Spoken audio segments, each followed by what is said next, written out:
Super హీరోగా Ambajipeta marriage band cinema రూపొందింది. ఫిబ్రవరి 2న ఈ cinema ప్రేక్షకుల ముందుకు వచ్చింది. రిలీజ్ కి ముందు విడుదలైన పాటలు మంచి రెస్పాన్స్ ను సొంతం చేసుకున్నాయి. శేఖర్ చంద్ర ఈ చిత్రానికి సంగీతం అందించారు.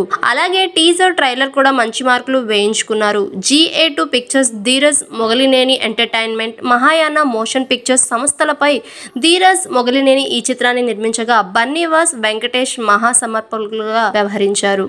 దుష్యంత్ కట్కనేని ఈ చిత్రానికి దర్శకుడు. ఇదిగా ఉండగా సుహాస్ గత cinema writer Padma Bhushan theatrical success అందుకుంది. మరోపక్క గీతా ఆర్ట్స్ నుంచి వచ్చిన సినిమా కాబట్టి Ambajipeta marriage band positive talk ను సంపాదించుకొని మంచి ఓపెనింగ్స్ అందుకుంది.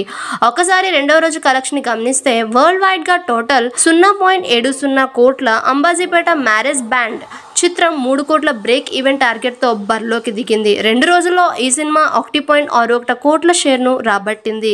బ్రేక్ ఈవెన్ కి ఇంకో 1.39 కోట్ల షేర్ను రాబట్టాలి. మరెన్నో లేటెస్ట్ అప్డేట్స్ కోసం మన ఛానల్ని సబ్స్క్రైబ్ చేసుకోండి.